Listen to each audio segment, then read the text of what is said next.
Well,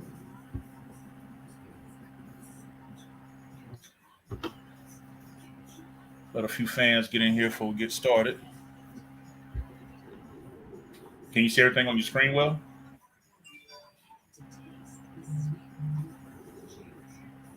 Yep.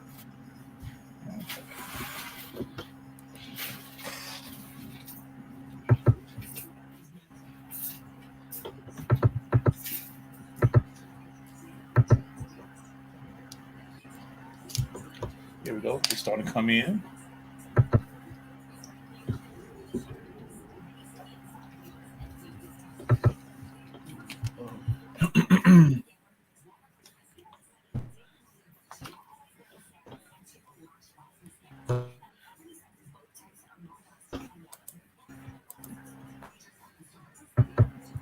Yeah, we go. Let's go for You good? yeah. Okay. There we go. That's better. Yep. I switched over the tab on Got Twitter. it. All right.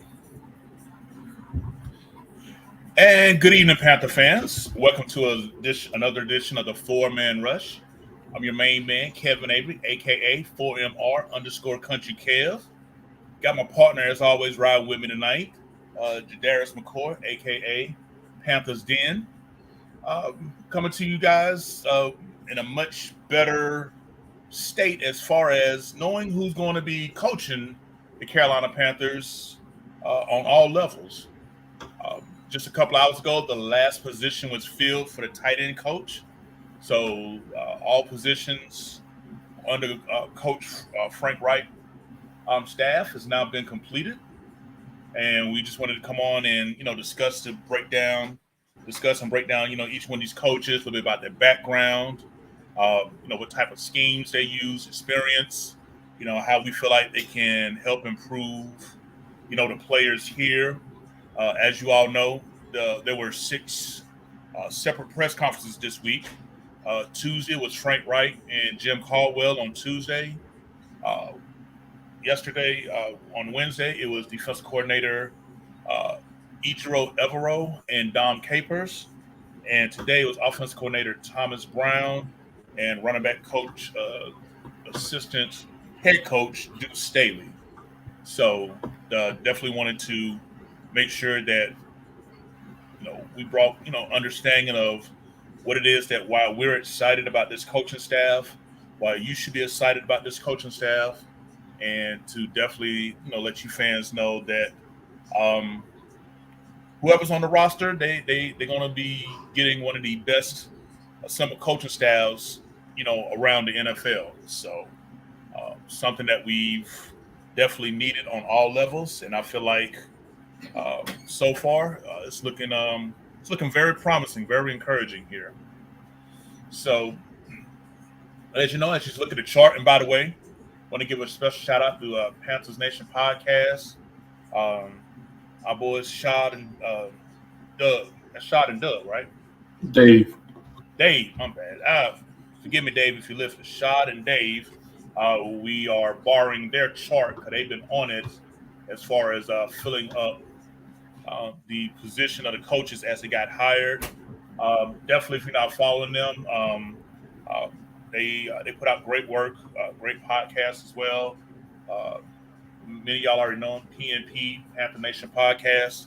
Like I say, shout out to Shad and Dave, who do a great job, have for numerous years.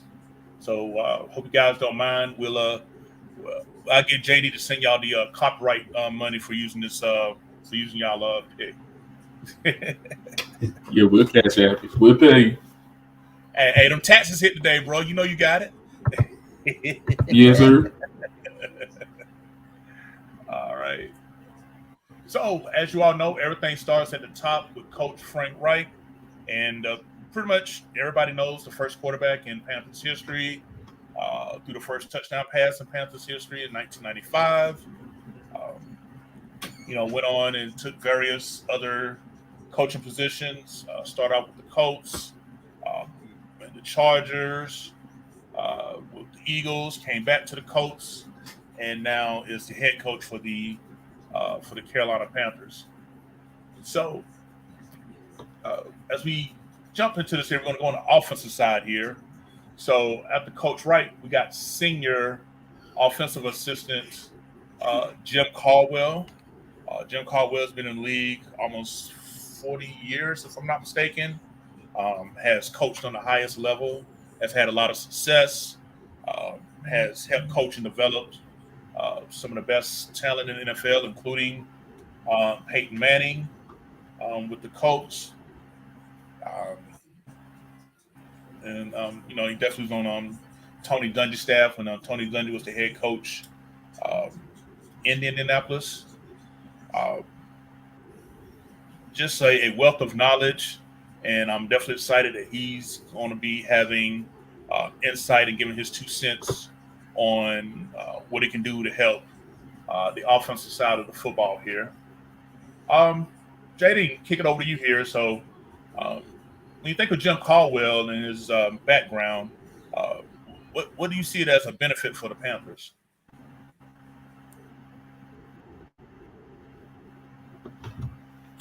The benefit is that he's been, uh, if you go through his jobs, and he's also out of the ball kind of guy. So he's been hands on offense. Um, very, very experienced being a quarterbacks coach, working quarterbacks. So that is also a big deal because we're looking to draft and develop a quarterback. You need somebody that's has some way of like some track background knowledge on how young quarterbacks develop and how to get them to the next level. So um, it's a welcome sight.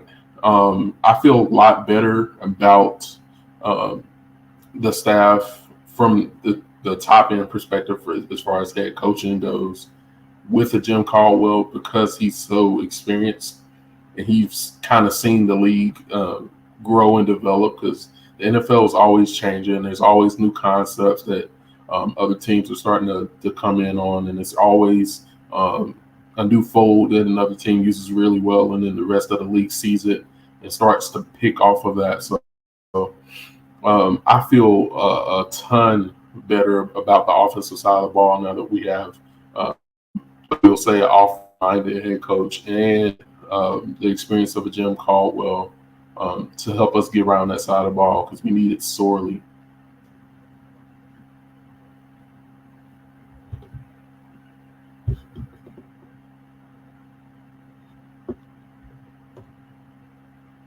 Kelly, you on mute.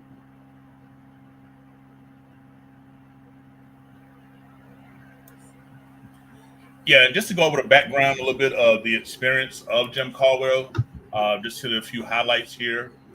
Jim Caldwell started off as a graduate assistant for the University of Iowa in 1977. I wasn't even born then. I was born in '79, so this man has been around coaching longer than I've been living. Um, hit a few spots. He was wide receiver coach, Southern Illinois, offensive assistant at Northwestern. First time he became quarterbacks coach was 1986 to 1992 at Penn State. So he's up under the legendary Joe Paterno.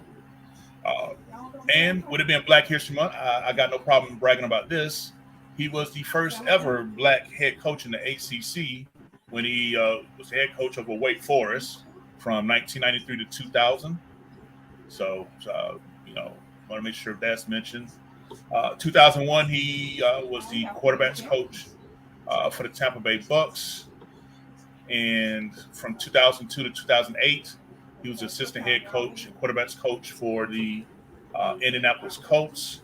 So that was during the prime of Peyton Manning. He took over after Dungy retired and was head coach for 3 years from 2009 2011.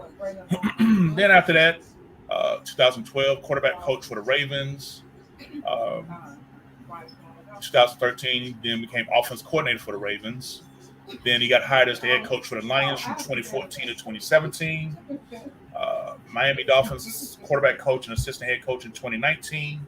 And that was his last gig before being hired as senior offensive assistant for the Panthers. So I'm just saying, two-time Super Bowl champ, a wealth of knowledge, a coaching record of 62-50. Um, like I said, you'd be hard pressed to find a senior offensive assistant with this type of background, JD. Yeah, most of them are on staff already, so those will be it. Especially he was a guy that was getting head coaching interviews. Like we interviewed him for the head coach spot, and then to be able to turn around and get him as another set of experienced eyes on the craft is a great addition. Oh yeah, and I like the fact that he was real humble, and he was saying he no longer has a desire to pursue being a head coach. He just want to focus on how he can help and make things better for this franchise. So um, I definitely was impressed with that aspect of it. So let's Yeah. move on over to who's going to be uh, under him. A lot of Panther fans are not too familiar with, but they definitely will be. He gave a very impressive um, interview today, and that was Panthers offensive coordinator Thomas Brown, who came over from these Los Angeles Rams. He was the tight end coach and assistant head coach up under Sean McVay. And I took some highlights, and JD, I didn't know if you had a chance to gloss over it yet, but I took some highlights of of his presser, and just a couple things I took down. You remember our former running back coach Jake Peets? Yep. Yep. Well, he was the first one to kind of tell Thomas Brown about what a nice and stable franchise the Panthers were. So that's the one who first put him on to the possibility here. He gave credit to his wife, who said that when this search began, that she thought that he would end out here with us. So he definitely gave credit to his wife for that today. Um, just some things here, JD. Like I said, if you didn't catch it here, um, I got number 2 note. It says his offensive identity. He says, you love this, being physical at all 11 positions, being a team that does not beat themselves, and identify playmakers and to get them the ball. So those are the 3 points of the what he believes is going to be the Panthers' offensive identity: being physical, don't beat yourself, and get the hands into our playmakers. So I like that. And then he went over his offensive philosophy here. Oh, I'm sorry. Go ahead. I was just saying that's my language. Yeah. I like that. Yep. And then he said his offensive philosophy is taking care of the football. He said everything begins up front with the offensive line being physical. Now, this aspect of it, I know that I'm going to be picking y'all brains about it because, I'm still, learning when it comes to play design and schemes. He said, and I quote, I want to create chaos with the delusion of complexity. So, from what I gathered and what I read, it looks like that he wants to make it seem confusing for the defense while it's simple for us, because he didn't say illusion, he said delusion of complexity. So things looking maybe kind of funky to the defense, but it's going to be real simplified for us, and he feel like that's going to help create chaos. And if you follow Sean McVay's offense since he became head coach, you would definitely understand what that means. I think when you talk about play design and confusing the defense, because now you have to, if you're not communicating, especially for cornerbacks. We saw it in the Super Bowl, passing guys off in coverage, understanding where your help is. That can be extremely confusing because not only it's not only the movement part of it, it's going fast after the movement. So you don't give them time to reset and adjust or whatever. So like fly sweep motions, all that good stuff. Uh, Even partial motions, like not even going all the way across the formation, just like if you're the X receiver, let's say that's DJ Moore, and then you split them on inside what would have been your inside slot receiver, and then you hike the ball right then and there. It's an illusion of complexity because they have no idea what's coming or whose responsibility it is, and it just creates chaos. So when he says that, I think pre-snap motions, and I think on our end, what makes it simple for us is working towards space. So I think we'll work the field side a lot more than what we've seen. Um, that gets them out of space, but also with those fly sweep motions, um, getting onto the boundary side of the field. And for fans that don't understand what that is field side is the side of the field, depending on where the ball is positioned. Field side is the side with the most field to work with. Boundary is the closest to the sideline. So it can be flip flop. It's either or. Just depends on the situation, and you can kind of set that up by running the ball or passing the ball to a certain side of the field. So, but working that boundary side with really quick hitting plays and screens and stuff like that can stress the defense out too. So, um, it's good to hear that, and I think Laviska Chenault, and some of our other more shifty guys will Shot plan Smith. on drafting as well. So, um, I, Shot Smith, yeah, I say it. He owed me some money still, okay, because I took up for this man on Twitter and getting dragged. I'm like, do y'all not see his film? And then, yeah, he could have. Look, I'm gonna say it. He could have left that Giants game with like 3 TDs. To be Right. honest with you, we like if we pull the film and Baker hits, does what he's supposed to, yeah, it would have been real different. But I don't know his status. He gonna have to hoop.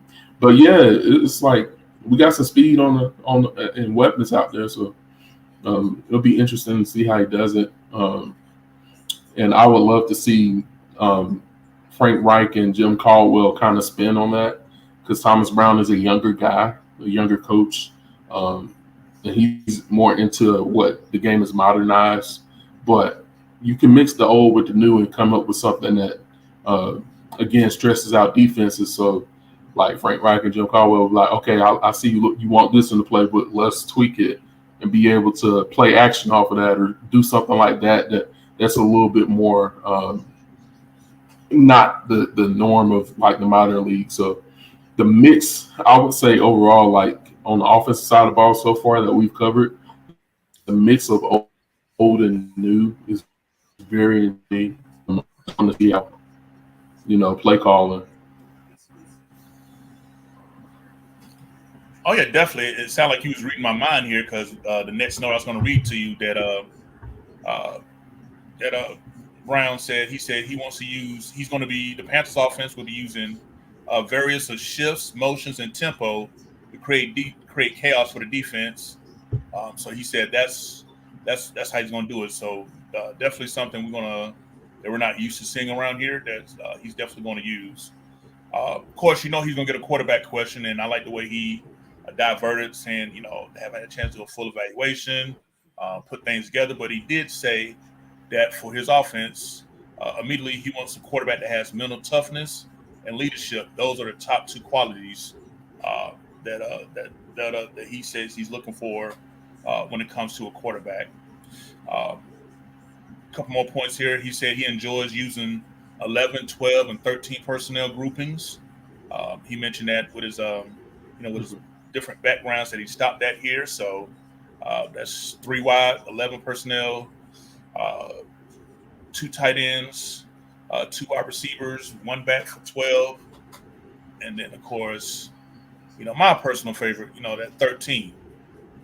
So yeah, definitely, Yeah. definitely excited about those possibilities. He said success is foremost for winning, but also daily committing to perfecting your craft. Uh, he said that his leadership comes from because he's been bragged about by his leadership by other coaches. He said success. He says leadership comes from his father, who he's named after. His father is uh, a bishop in a church who's about to retire, and his mother is a retired school teacher. Um, he also mentioned that Dante Foreman's physical style of play is the exact tone setter that he would like to have. He said when the Panthers played the Rams in Los Angeles, he's very impressed with Foreman, and he said that he actually kind of followed Foreman after that game.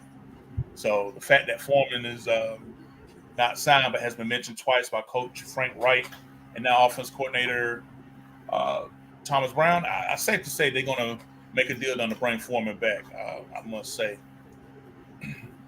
Now these last 2 points, JD, you really gonna love because you've been preaching on these yourself.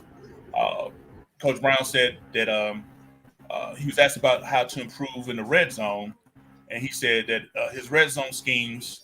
He said he's gonna have about 5 to 7 different red zone packages. But he said the top 2 things to do in the red zone is one, run the football in the red zone, and 2, find the weak link on defense and attack them with your best playmakers. So uh, that was what he put out there as far as Oh my God. what he wants to do.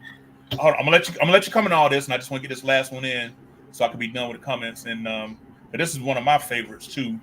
Number 11, he said he believes in running back by committee. He said he believes he like to attack with up to 3 fresh. He said he want to attack with running back by committee. See that way by the fourth quarter, he got 3 fresh running backs to close out a game. So Yeah, sir. yes, sir. So that's what he said today in his press conference. So go ahead, man. Speak on it, man. You've been talking about this in the chat for a minute, bro. Speak on it. Dog, I feel like somebody finally heard me. That's what I feel like. I feel like I've been saying this for the longest, bro. I'm like, yo, you got all these weapons.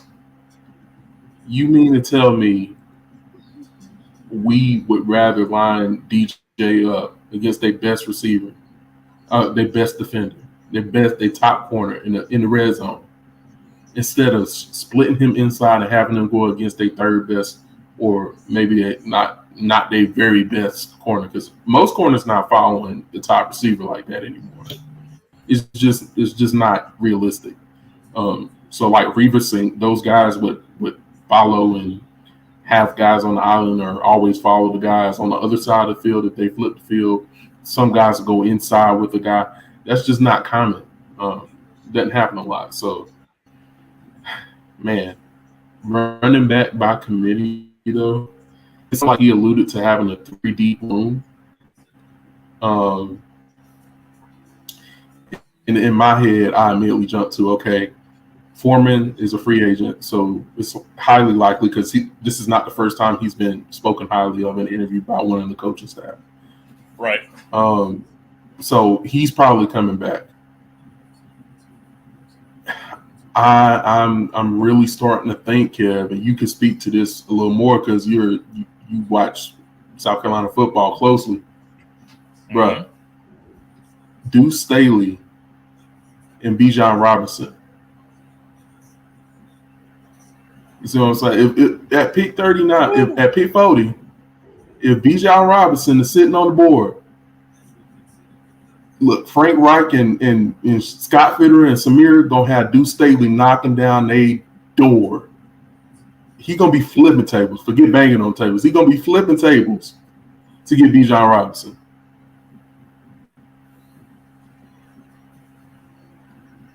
And Panthers fans gonna be mad. Right. Care. Panthers fans gonna be mad. Guess who not gonna care? Guess who not gonna give a care? Me, because I'm gonna be turning flips. Huh? I'm gonna be cartwheeling up and down the aisle. Huh? Now, Walls. And many believe I'm sorry, I didn't cut you off, but many believe Bijan Robinson from Texas got a first round grade on him. So I mean, if he's sitting there in the second, he's immediately your BPA right there. If he's sitting there in the second, I mean, I haven't did a mock where I took him because he's always gone.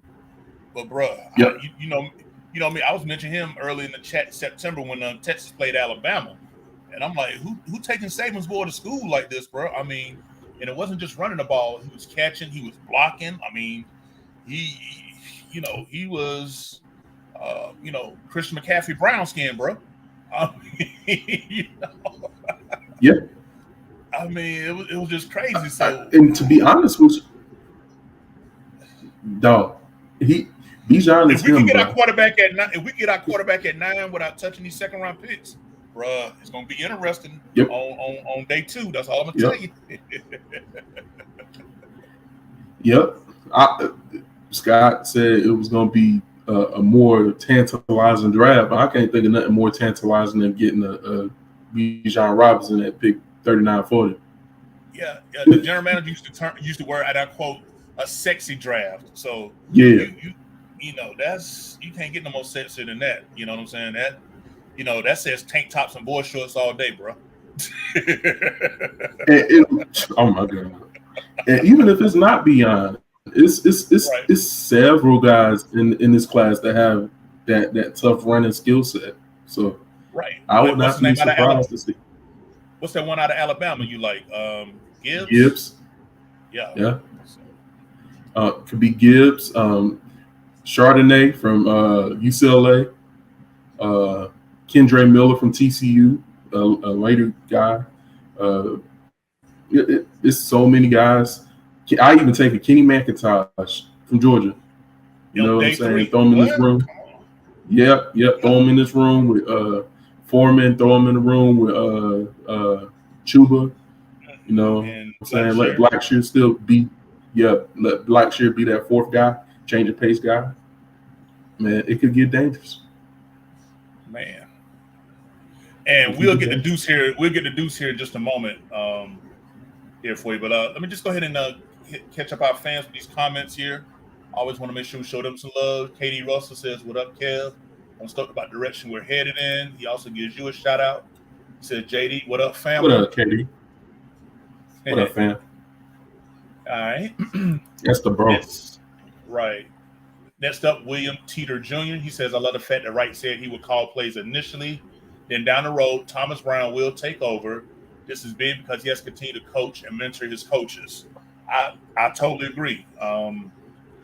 So there hasn't been no set timetable when that'll happen, but just know that sometime during the season, Frank Wright going to let Thomas Brown take over the play calling. They're cool with it. So hey, when it happens, it happens. As long as we win it, I don't care who calling it. It can be Tom and Jerry for all I feel like the sooner the better. Right. Oh God. I feel like the sooner the better on that though. Right. And our boy Cage, Luke Mister, he says, "What up, fellas? It really seems like the run game on the smack after these pressers. At least that's what I got of it. Hey, that's definitely what I got out of it. Especially when I dropped these Deuce Staley remarks, what he said about the run game too, to go along with what we just discussed. See, now you got me thinking about Bijan Robinson again, man. I ain't thought about that man in a minute, JD. So appreciate it." Hey, bro. Look, they said running back's going down in value, so he can land right there and all that. Right.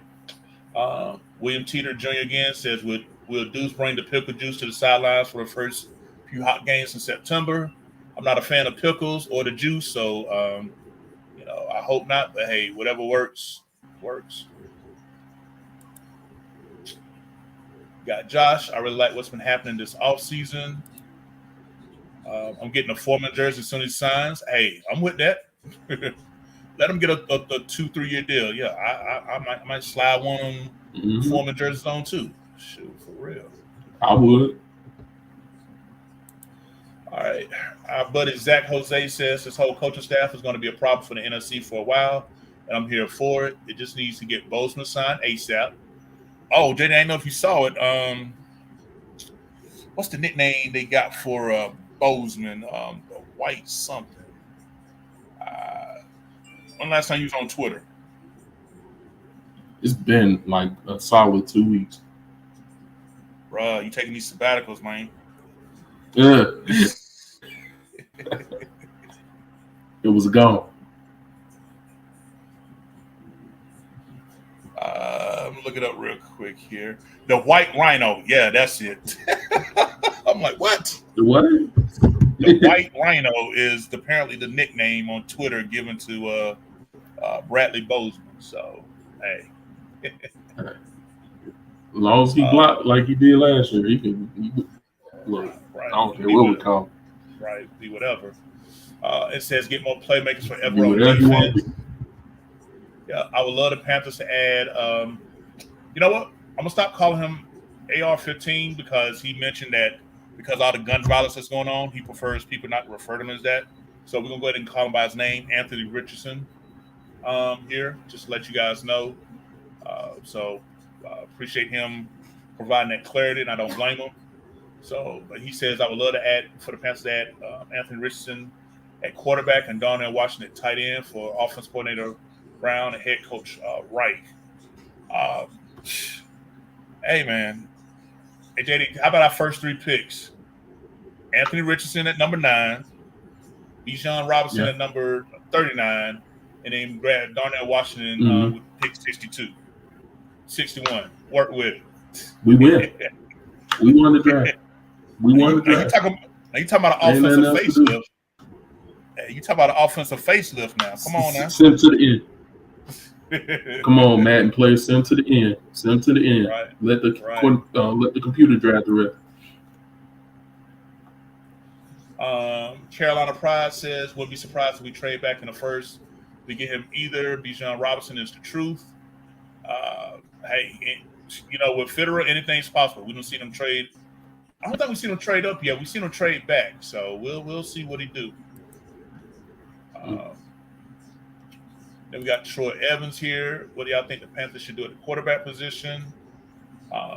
We all on board with drafting.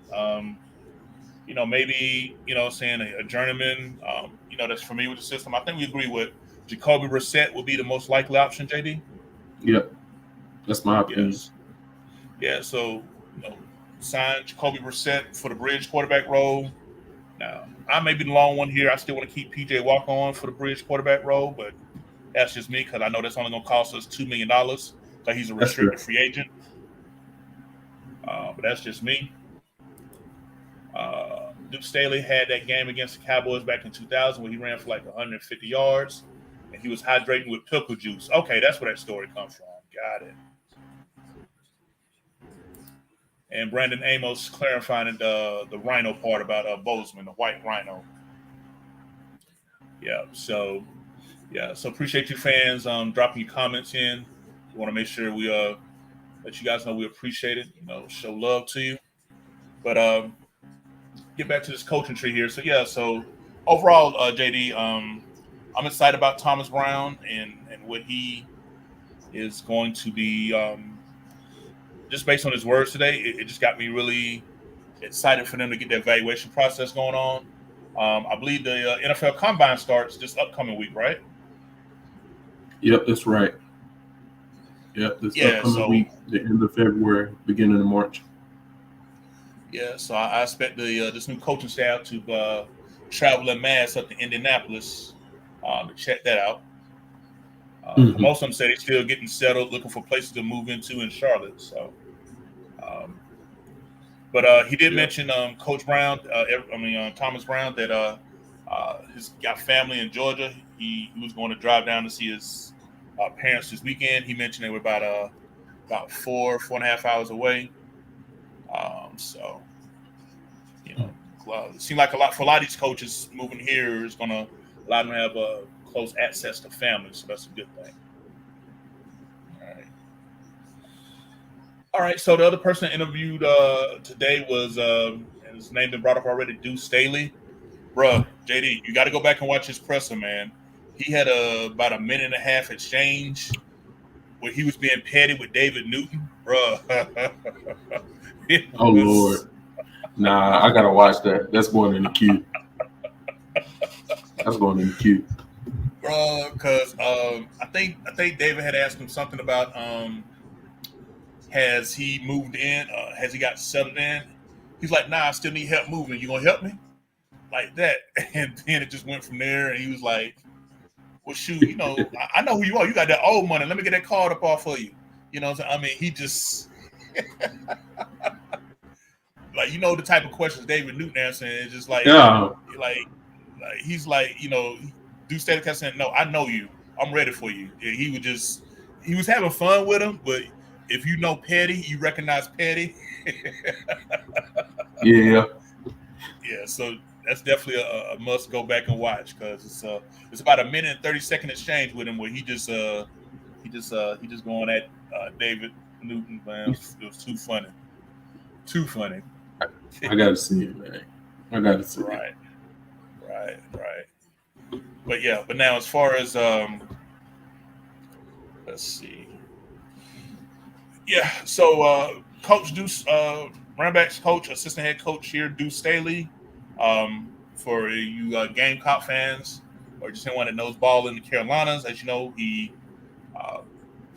played high school ball in the Columbia, South Carolina metro area. Ended up going to University of South Carolina's Gamecock. Was a stud for the university. He mentioned that he was hoping he would have got drafted by the Panthers, but it didn't. Got drafted by the Eagles. I would say he had a modest NFL career. He definitely made his impact known and felt. Like I said, what was mentioned in the comments. Went to Dallas, dropped 150 yards rushing on him in the heat. You know what I'm saying? So I think it was like a week 1, week 2 game in Dallas in the old stadium. And then after that, he got into coaching intern with the Eagles, became running backs coach, was there several years as running back coach. Then he went over to Detroit Lions with Dan Campbell and them, and was there for a couple years. And now he's coming back to the Carolinas.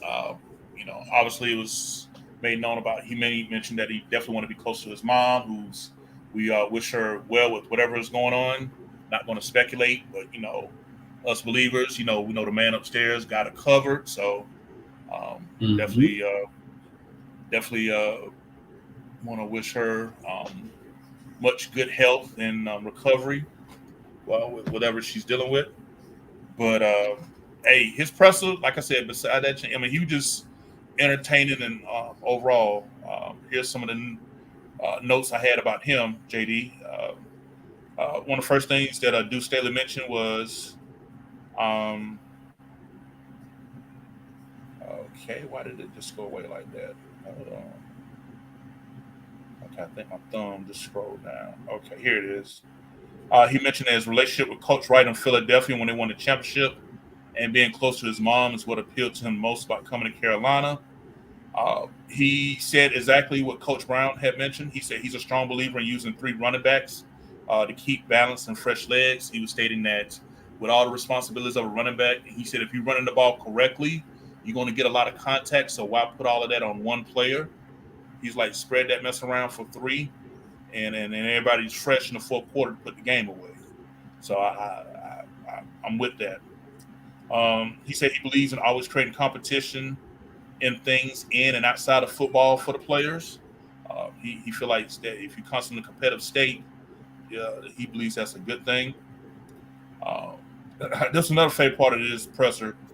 He spoke his mind. He said that Foreman, Hubert, and Blackshear, quote unquote, whooped our asses last season when Carolina beat Detroit. He was just like, he was hating it, but as a running back coach, he was just highly impressed with how they ran the ball against Detroit last year. He said it was point blank. They just whooped our asses, is what he said. He said one of the first thing he's seen in his first evaluation of the team, he said he sees a team that plays with a lot of grit. And he was stating that he just came from a team that played with a lot of grit. And he said he see a bunch of hungry players who want to win. And that's something that he likes from his initial glance of the team. He said his job would be to put players in position to win. He said he want to get them, now follow this, JD, he wants to get them to want to run through a brick wall with him, not run through a brick wall for him. He said, because if we're going through a brick wall, I'm going too. He says, "I want you to do it with me, not for me." So I love that what he said when he said that. Yep. And he said he wants to show the players that you love them, that he loves them. He said he believes in sincerity. He said players need to feel that. So you can tell as a former player, he's speaking from the heart on that one. Last 2 points here. He says his purpose for coaching is to help young men become better people. And he said he believes in the 3 L's: love, leadership, and leading. So, yeah, man, like I said, if you get a chance to go back and watch Duke Staley's presser today, you definitely be thoroughly entertained. My type of coach, bro. Right. Just enough ignorant, just enough petty. You know what I'm saying? Right. Experience. Yes, sir. But I mean, you got me over here looking up Bijan Robinson's info, man. Like they need to put a bug him in, man. Like I'm thinking, like I'm cool with the 3 that we got, man. But I mean, man, if he's there on day 2, man, look here, bro. Somebody gonna have to put Duke Staley in a separate room, bro. Right. They're gonna have to tell him to leave and don't come back to about the 5th round. Yeah, because where it stands, we currently don't have any 6 or 7 round picks. So we got Right. the first, we got 2 seconds, we got a third, we got 2 fourths, and we got a 5th. Mm-hmm. So we need to make them picks count. I don't know if we're going to trade up to go get a quarterback, what that may leave us with. If we trade back, with one of them 2nd round picks to pick up a few more, I mean, who knows? Yep. We never know what Scott Fitterer. So I can see us trading back with one of those seconds, honestly. Right. So hey, we'll see how the board fall in Kansas City, because that's where the draft is going to be this year, is in Kansas City. So all right, so we went over the names that were most popular on offense that most people know. Some more that was added was quarterback. Pretty well, JD. Josh McCown is the quarterback's coach now for the Carolina Panthers. Coach Reich on Tuesday mentioned that that Josh came into his office late, and they stayed in the office for about 2 hours just discussing quarterbacks and what they're looking for, and what they want. So it's good that they're putting in late nights trying to get this quarterback quadrant that we've been in finally solved. And of course, we know offensive line coach Shane Campion was held over. Now, here's a name. I don't know if you heard of Parks Frazier. He's going to be the pass game coordinator. Is that somebody you're familiar with?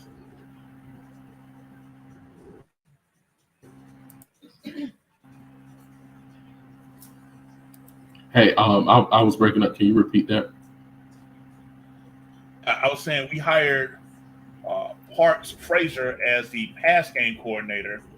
I was wondering, did you have any information about him that you want to share? Because I got his Wikipedia pulled up. I didn't know if you kind of heard of his name or heard of him.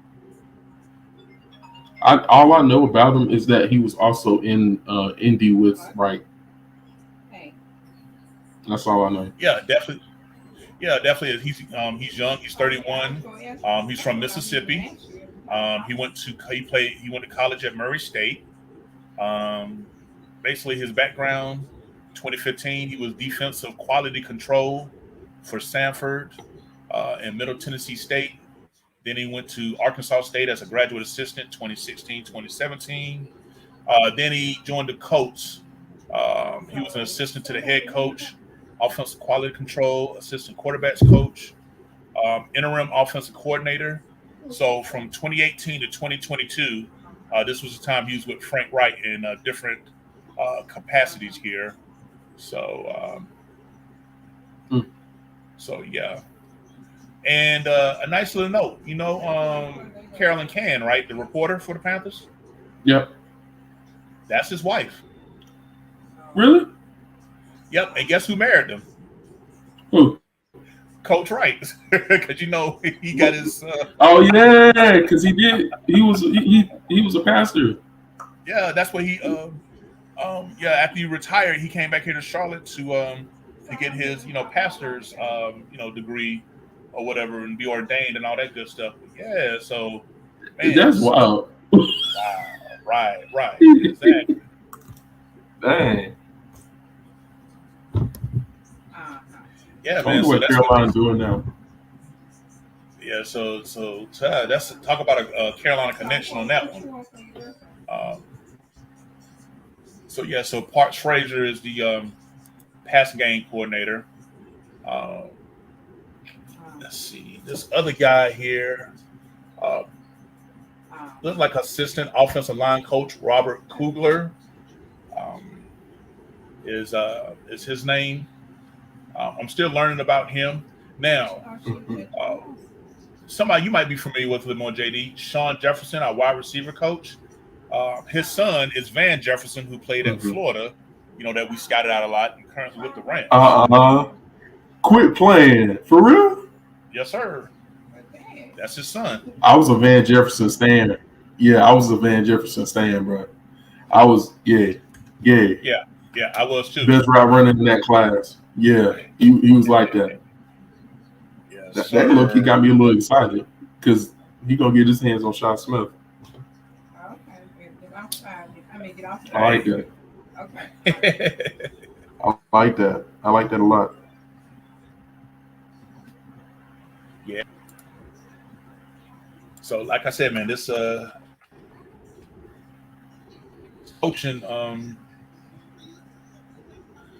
this coaching tree background here is it's a nice unique mix, man.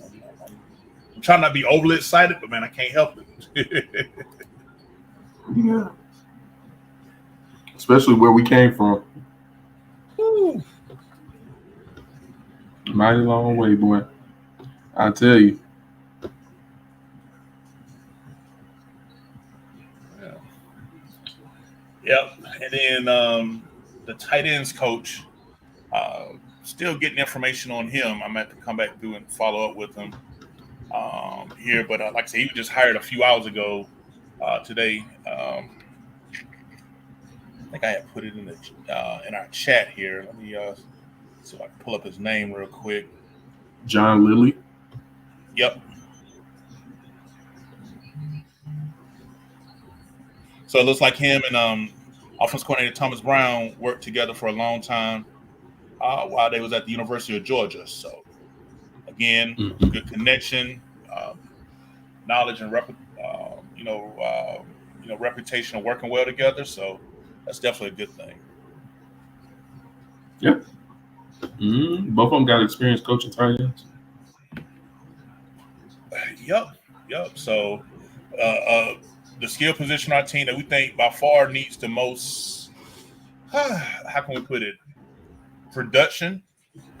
Because since Greg Olsen left, man, Mm-hmm. I just ain't seen enough tight end highlights to get excited about, bro. Yep. I Nothing mean, was the same. I don't want to minimize the importance of blocking, but bragging about Ian Thomas and Tommy Tremor's blocking highlights every week, you got to have one, man. Leaves a lot to be desired. Mm-hmm. All right. So before we jump over to defense here, got a few more questions that was thrown in. Carolina Pride says, and I'll let you answer this, JD. He said, how you feel about Mike White? He's an undrafted free agent and was slinging it for the Jets. Yeah. I don't. I'm not so sure he wants to come to a place where he's likely going to have to be a backup at some point.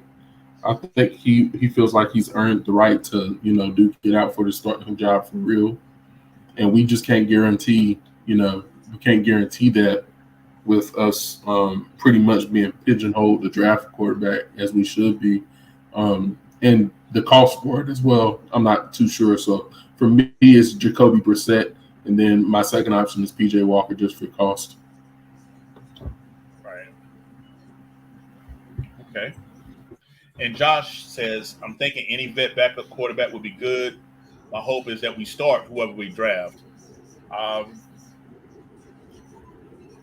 I'm open to that, because I've seen the success, but I also seen the success of a highly drafted quarterback sitting out. As many may know, Patrick Mm-hmm. Mahomes, was drafted I think 10th overall, which is like a spot behind where he was, and he set out uh, the first 15 games and finally played the last game, and then took over ever since. So I'm open to whatever this coaching staff feels like what is best. Um, Personally, I think the entire NFC South is up for grabs. So I'm open to if a vet can, get us to 10, 11 wins, cool.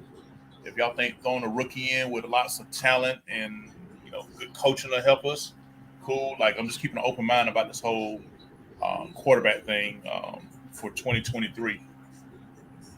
Yep. Yep. Yep. Yep. And we got a Gamecock fan here. Austin Wright says, Spurs up and keep pounding. Welcome back, Deuce Staley. I totally agree.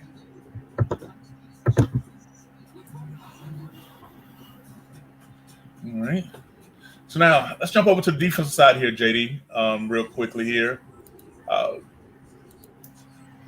with the Panthers, senior defensive assistant, the OG, triple OG, Dom Capers, is back again at the age of 72 to to be the voice to help out in any way possible with Idro Rivera, who um, has been the one that has brought Don Cape along his last couple of spots, if I remember correctly.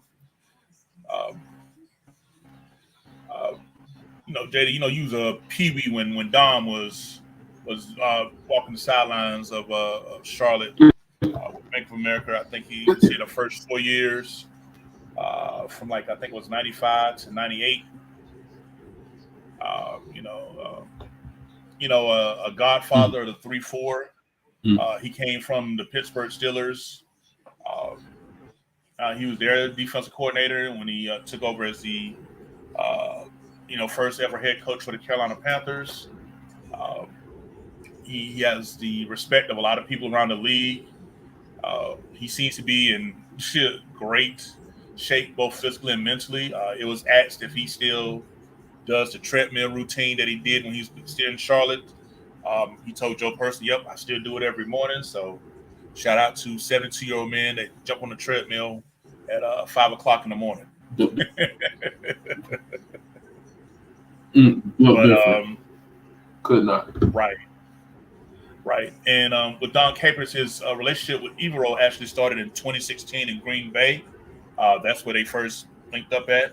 Uh, Evero was actually the quality control coach to Dom Capers for the Packers here for them. So that's where their relationship actually began at. But uh, just at his various stops around the league and success that he seems to put out. What are your feelings about Dom Capers not only coming back, but what he can add to the Panthers, particularly on the defensive side of the ball? It's lit, bro. It's just like Jim Caldwell, um, a guy who's seen a ton of football. Um, and for a younger staff, like in the key positions, like you have a Frank Reich, who's been a head coach for all of maybe 4 or 5 seasons at most. Thomas Brown, OC, who's the plays is like a very when a rising head coach. So to have the guys with experience and a bunch of NFL football under their belt, like Don Capers, um, it was huge. That was probably the moment we I think that was right before I left social media. The moment we signed him, um, or we agreed to terms with him, I knew that this was going to be something a little different. Like, of course, you could feel like your OC roles and stuff like that, but the assistant roles and the senior advisory roles that we're filling got me real excited because end of the day, we know um, Coach Reich and those guys will have somebody to lean on and get an honest opinion from somebody who has seen it pretty much all at this point.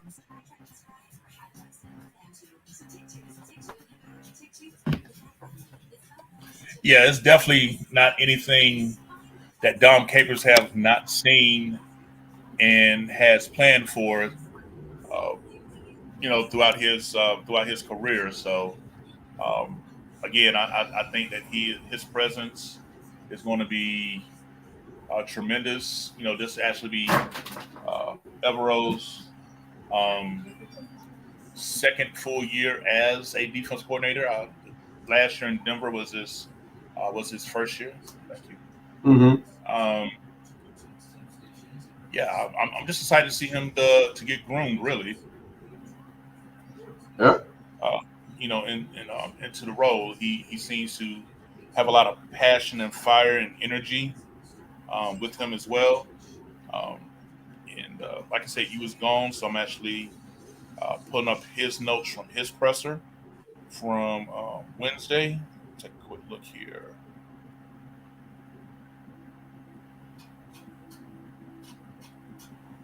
Here it goes. Let's see, I got 9 points here, so I'll go through them real quickly. Check this out, JD. He says, when looking at the Panthers' defense on film, the first thing that stands out is that the Panthers' defense plays with great effort. So that's good. That's what sticks out at the first glance. Uh, he said he has begun to reach out to players and speak to players. He said he wants to know what the players' strengths are because he's going to create schemes that best fit them. So that's good to know.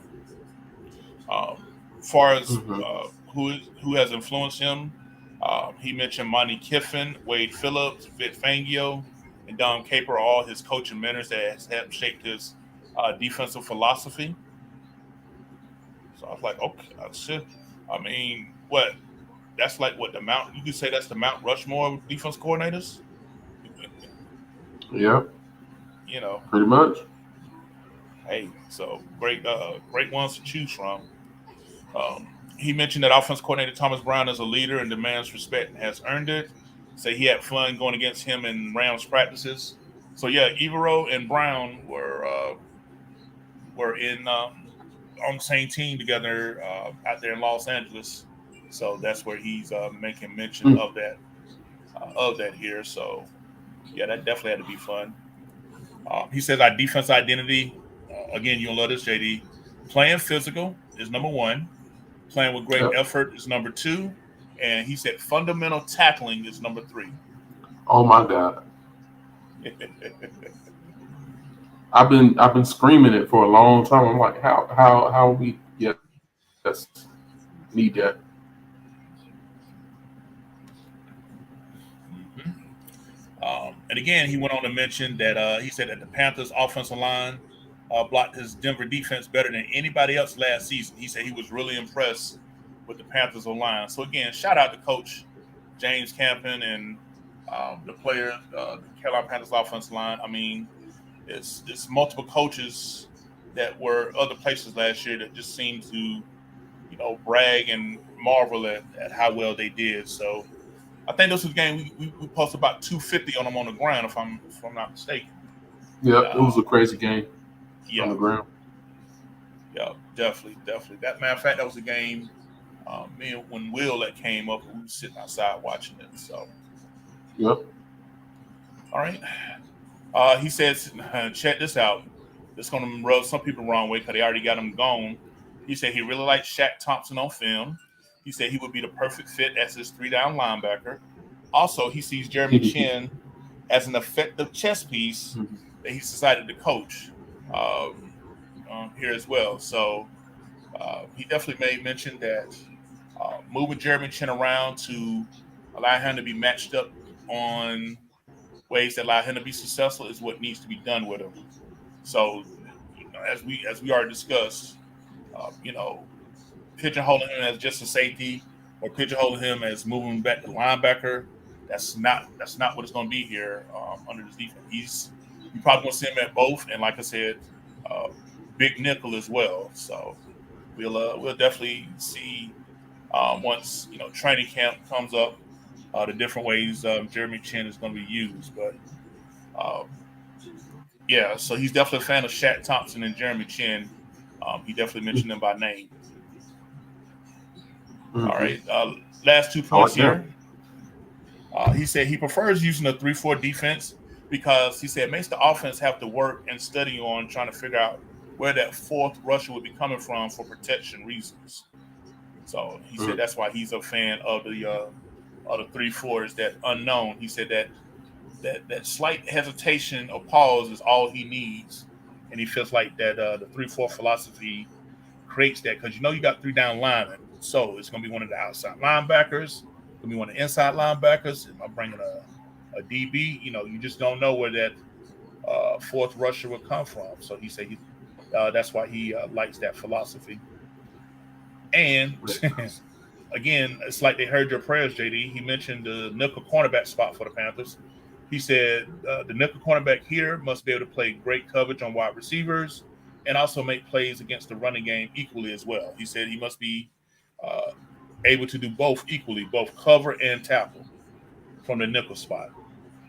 Lord, look, this coaching staff been in my mentions and reading me and all that. I'm convinced that they've been listening to the kid. Finally, Yeah, man. So, all your prayers were not in vain. thank you God, because boy, mm-mm-mm. Yep. All right. So, overall, what are your feelings about Ibra as a defense coordinator in his second year? I'm cool with it. Just saying, I was at the Broncos game, so I could kind of see what he was using and some of the tactics he used. I feel like on the back end we have the personnel to do what they did to us. Um, and obviously DJ Moore took Pat Sertain's lunch money, but Sertain was pretty much locked down for the majority of the year. So you know, I don't have any concerns on that part. I've always been a more even front fan, um, Hmm. because that's not only is that how like I was brought up. That like so I've watched has been four down linemen. I feel like you can control run gaps better with four down linemen than you can with three.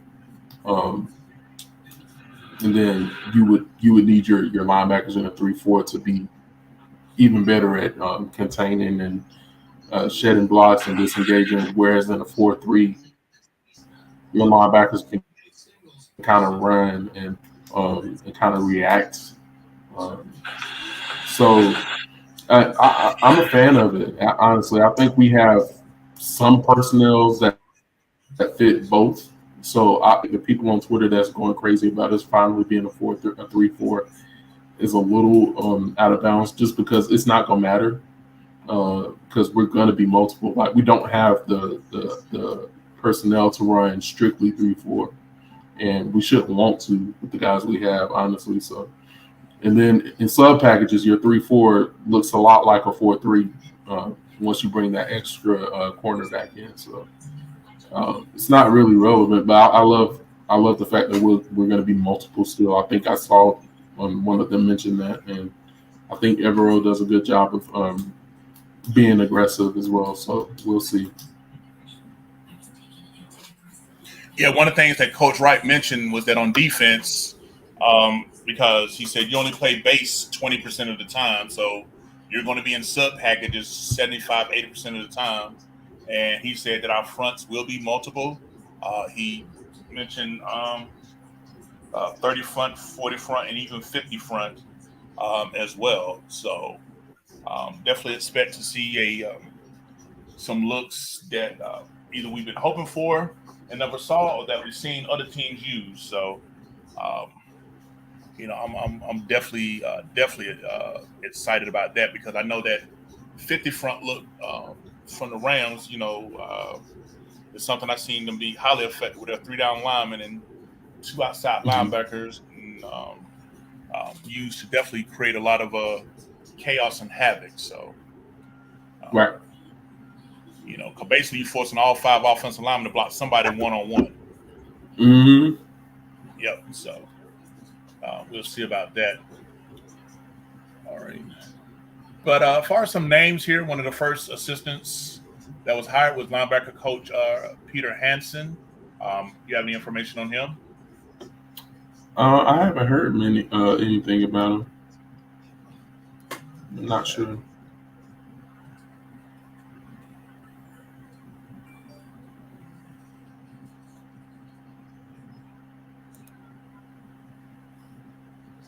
Okay, well, I got a little bit of background about him. He's 43 years old. He's from Palo Alto, California. Uh, Went to college in Arizona. He started off at Stanford in 2008 as strength and conditioning. Then he got moved up to defensive assistant. He was the quality control coach for the 49ers under Harbaugh from 2011 to 2013. Then from 2014 to 2019, he was the inside linebacker coach at Stanford. Um, 2020 and 2021, he was a defensive coordinator, linebacker coach for UNLV. This past year, he was linebacker coach in Denver up under Evero, and Evero brought him with him. So that's a little bit about his background. So he's been around Jim Harbaugh, and hey, that says plenty for me. And then Stanford ain't been no slouch either. So Mm. True. all right, so that's for Peter Hansen. And let's take a look here. Let's see, Jonathan Cooley, cornerback coach. Uh, Yep. Being a DB guy, does his name ring a bell? Yeah, he was one of the guys in LA. Um, Famously, he had worked with Jalen Ramsey in the past. Um, Mhm. there's some DBs out there that actually really stepped up under Cooley as well. So I wasn't a big, huge fan of Taylor Rapp and those guys, but him being in that room, they kind of took the next step. And Taylor Rapp is a solid safety now, so um, it's one of those names where um, I'm excited to see because we have a bunch of young talent in the cornerback room still. Um, Even though like that's been the the, the Achilles heel of us for us sometimes is like um, if we can teach our guys some of that those skills and stuff. Um, it's awesome. I think what makes it better though is the D'Angelo Hall hire. I'm sure we'll cover that a little bit too, but I think Cooley will give them more of a film overview, understanding your assignments, as well as some technique. But D'Angelo Hall can really harp on that technique. Okay, you're in this situation. This is what the receiver's trying to do to you. He's trying to get in your blind spot. You're in cover three. Don't break down. Just flip and turn and run. Um, Getting those feel of the game in the moment, nuances into the brains of the younger corners on the team. I really like that duo in that cornerback room. Do you like it? Yeah, I'm a fan. Okay, okay.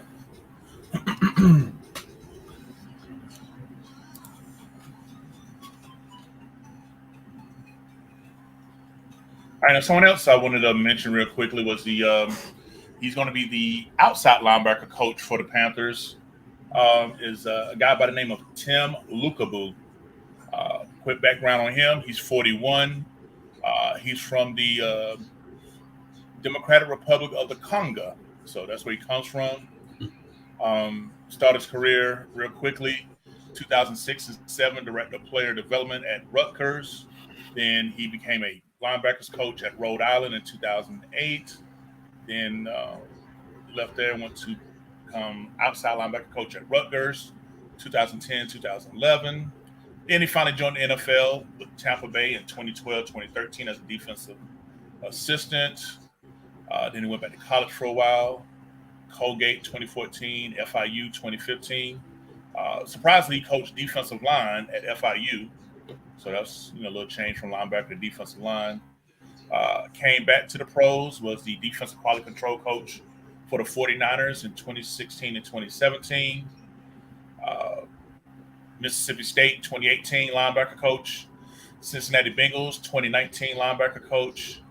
Now, from 2020 to 2022, he was defense coordinator for Boston College, and now he's the outside linebacker coach here. So he's played a lot of variety of roles. So I think he'll have a good broad spectrum of what to do to make that position of strength.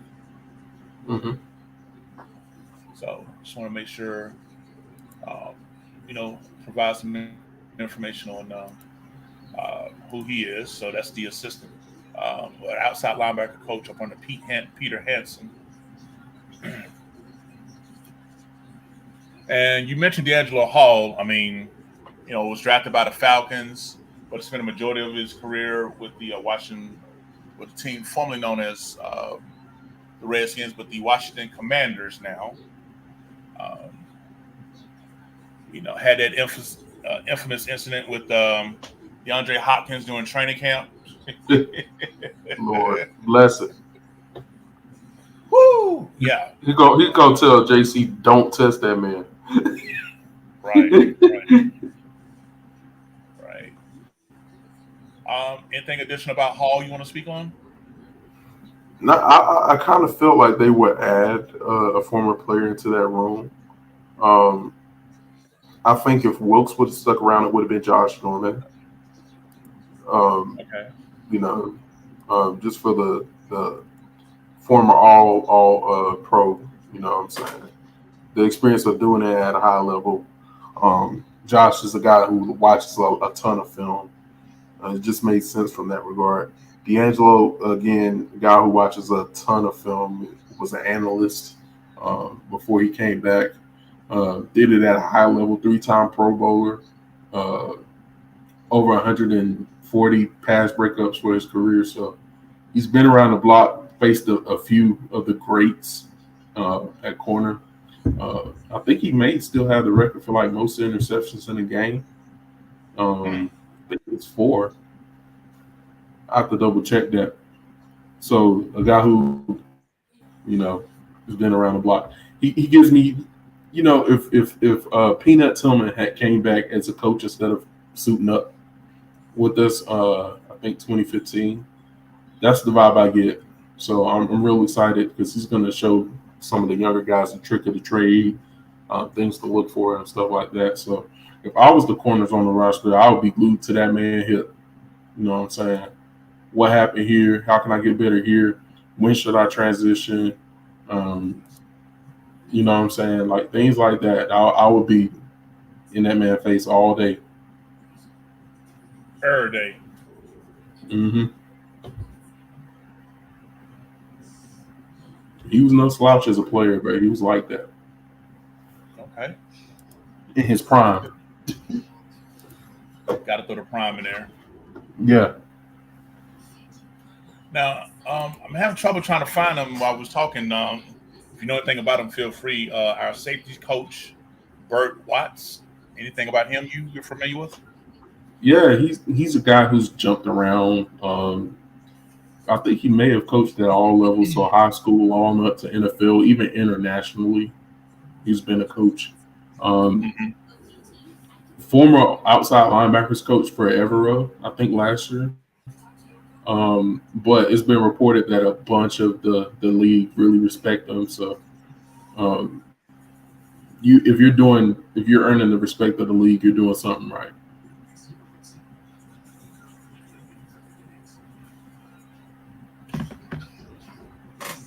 Well, hey, anybody? I mean, even if I don't know him well enough, I mean, if the way these other picks have been, I'm just looking forward to seeing the play and development at this position.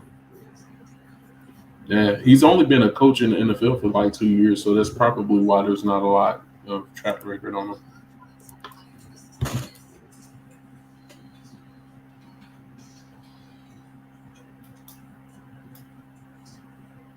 All right, and let's see. All right, and the last one on the staff for defense staff is the defensive line coach, Todd Wash. Uh, let's see. He's 54 years old, from Montana. He played his ball at North Dakota State. Right, he went undrafted in 1992. He did make it to the league though. Played with the Houston Oilers here. As far as his coaching background is spread out, but he's pretty much started everything at Fort Lewis as a coach from 1996 to 1999. Uh, he ended up being a D-line coach in North Dakota State for a couple of years. Got his first NFL experience with Tampa Bay in 2007 as a quality control coach. Then he was the Bucks defensive line coach from 2008 to 2010. Then he went to Seattle Seahawks, became their defensive line coach for 2011, 2012. Uh, Same thing in Jacksonville, believe it or not. Uh, he was from 2013 to 2015 the defensive line coach and the run game coordinator. So that's an interesting mix. And then from 2016 to 2020, he was a defense coordinator for the Jags. If I'm not mistaken, that's where let's see, that's when the Jags had that run in the AFC where they played New England in the AFC Championship, didn't it? Was it like 2017? Yep, 2017. All right, and looks like he was in Detroit with Deuce Staley a little bit here. So he's a defensive line coach for the Detroit Lions in 2021 and 2022, and now he's the Panthers defensive line coach. So again, very diverse background. That's what brings a lot of experience and some success. So our standards is high. We got spoiled with Eric Washington for many, many years as a defensive line coach. So those shoes have yet to be even partially filled or eclipsed since then. So we'll see how it goes. We'll see how it goes here with Todd Wash. All right, and last two coaches here, special teams. I mean, we already know about Chris Tabor. He got assistant Devin Fitzsimmons. See if I can pull him up real quick, see if there's any kind of information on him.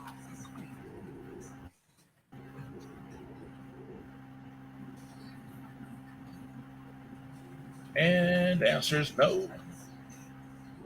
So I guess there's not enough to pull up about him. But I mean, with Chris Tabor in charge, I'm confident whoever this assistant is going to help aid, spread it out, and continue the great special teams job that we had last year. So he definitely was a difference maker. Like I said, one of two holdouts from the previous football coaches coaching staff, him and Campbell, is Tabor. So definitely glad about that. I'm pretty pleased that Campbell and Tabor have assists now because they're the only two coaches left. Yeah, but they were probably two of the best coaches on the staff. And seeing if we can support that any way to keep that going is a very wise move. So, and as well as if they either of them like leave, and I hope they don't anytime soon. You have a guy that kind of have been able to see the processes and understand the thinking and pick their brain a little bit. So, it makes sense.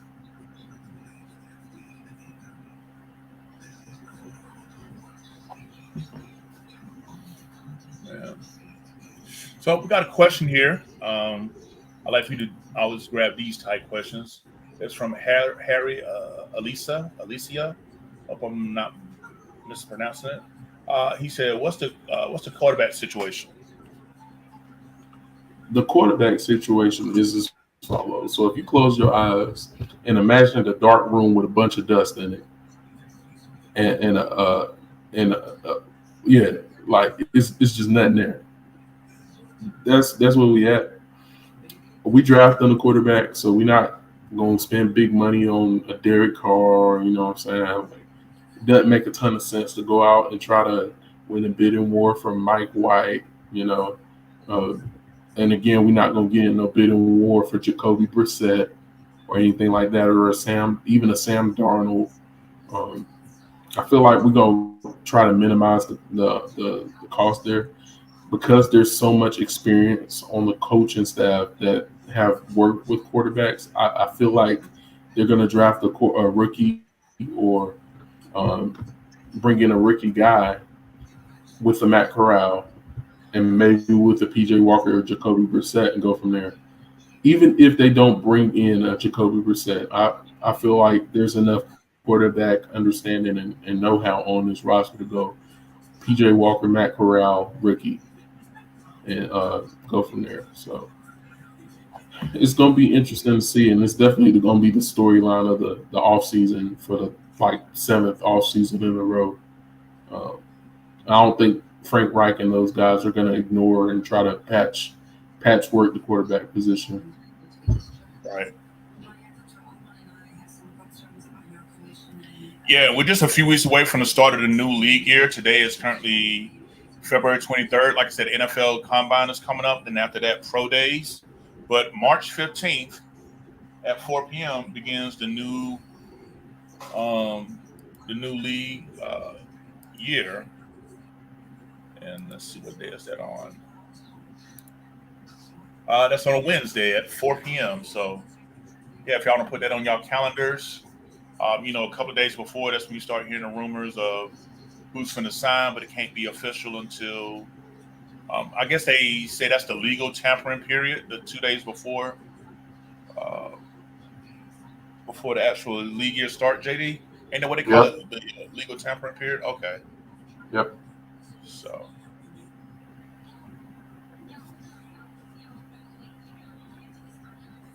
yeah, so definitely something to look out here. So, I mean, that's 3 weeks away.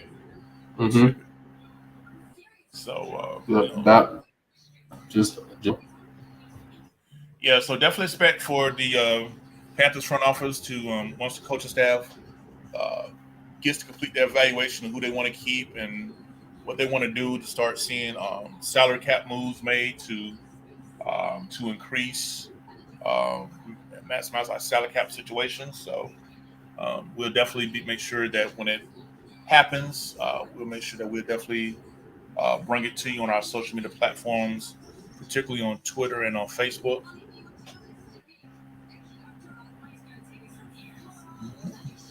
So JD, we're gonna wrap this up here, man. Overall, now that we've went through and now that you're a little bit more up to speed than you was an hour ago, how do you feel about this Panthers coaching staff? um I feel like with the senior part of it, like the senior assistants, um, the experience we got on that end, I'm pretty confident. Without those two, Jim Caldwell, Don Capers, I'm not as confident. Um, I think the big story now for me is how soon are we going to turn over the play calling from Frank Reich? Because I'm of the persuasion that your head coach has other things to worry about than calling every play snap to snap. I feel like that's just it's a waste of your head coach's attention because he needs to worry about other things like game clock management, game management, those kind of things. And I feel like even if your coach is going to have a hand in the play calling, it should be okay. Is it going to be? It's going to be more of a surface level Okay. um, type of description of play instead of going, looking at his call sheet and going, trips right, X, something like giving the verbiage to the quarterback. I feel like that's your offense coordinator's job. So the sooner we can get those reins handed over to Thomas Brown, the better, in my opinion. Defensive side of the ball, I'm not too worried about, and obviously you can tell the staff is not too worried about. In comparison to the offensive side, because there's so much they brought in a ton of offensive experience, which is going to be like a culture shock to us because we've never had a head coach with um, primarily offensive experience, and then we have um, a senior assistant who is pretty much offensive mind as far as the league is concerned. So I feel pretty confident. I want to see what they come up with. I wish we could be like a fly on the wall for evaluations of the roster. I feel like that would be interesting to see, especially with pretty much a facelifted head coaching staff and stuff for two guys. So yeah, it's going to be a fun off season. I think. I think they're going to make. I think they're going to be active in trying to build their roster, and we can kind of see what direction they want to go in with play calling and strategy and all that good stuff. Okay. All right. You literally told no lies on that one. So, hmm. Well, we're on to Indianapolis, right? Yeah, we on his neck. Right. Right. All right. Well, that was the last question in the chat from our fans. So, as always, want to take the time to thank each and every one of you from the bottom of our hearts that support and follow the Four Man Rush. We enjoy engaging with you guys on our different social media platforms. Even when we don't agree or see eye to eye, it's still all love. We're talking about football. At the end of the day, all of us want to come to Charlotte in February for a championship parade. Um, on 300 North Mint Street. So, as long as that's the goal, you good with me. Um, JD, you got any closing remarks? Anything you want to say? Nah, man, it's draft season. All right. Yeah, since draft Yes, season, sir. uh, It's Christmas. do our fans got going to look forward to seeing some of your draft profiles dropping? Oh yeah. Look, I got him. I got him on deck. Y'all Okay. thought it was quiet. Y'all thought I wouldn't work. Y'all thought we was just gonna go quietly. No, no, sir. They're gonna hit y'all in the face. Right, right. So you've been in the lab with a pen and the pad trying to get this damn label off. All Bars. Fact. right. Harry wants to sneak in one last question here. He says, "What are y'all thoughts on the running back position?" Yeah, you missed. I don't know if you caught us earlier. JD got me salivating over Bijan Robinson being a possible option on day two, which I felt like was long gone because many got him as a round one talent, first round talent. But me personally, I got no problems if we came back with Foreman, Chuba Hubbard, and Rashawn Blackshear as our running back by committee. I think they were productive. I definitely like to see them under offense coordinator Brown and running back coach Deuce Staley, see what they can do. But I am not opposed to adding a talent there, particularly via the draft. I know this is going to be one of the better free agent classes, running back wise, if your money is right, and our money is not right. So, um, Hmm. yeah, I just don't see much in the way of adding through free agency that would be worth talking about at this point in time. I feel good. Either if we draft one, I feel good about it. If we don't draft one and just retain Foreman, I feel good about it. But it's got to be one or the other. Like you gotta. I think Foreman is a no-brainer at this point. You have to bring him back. Um, um, and whether you want to roll with that Foreman, Chuba, Blackshear, or if you want to have that trio and then bring in a young guy, um, I'm cool with that as well. So there's some talented running backs in this draft class that are going to make a bunch of franchises happy. So I would more than be happy to nab one of those guys. Yeah. Um, I definitely think this is a very deep running back class as far as type of talent because I think we're looking for someone that can do a little bit of everything: run, catch, and pass block. So definitely, Hmm. definitely a good draft if you want to go the economical way and add one to your roster. Yep. All right. Well, again, fans, thank you for your questions here. And on behalf of everyone here at the Four Man Rush, again, we want to always thank you for your support. We want to thank you for your interaction with us on different social media platforms here. Without you guys, it wouldn't be as fun to do what we do. So just want to say we appreciate all you guys. Uh, you know, as things happen, we'll look forward to jumping back on here and keep you guys updated. We got some things in the work we're not going to speak on at the moment. So you guys just definitely stay tuned as far as some special guests that are going to be coming on to the Four Man Rush. We definitely like to give you guys good people to have interviews with. So we got some things in the making. But if there's nothing else, everybody take care of yourself. Stay safe out there. Stay productive. Main thing is stay happy and keep pounding. Again, this is Country Kev along with the Panthers Den. On behalf of the Four Man Rush, y'all have a good evening.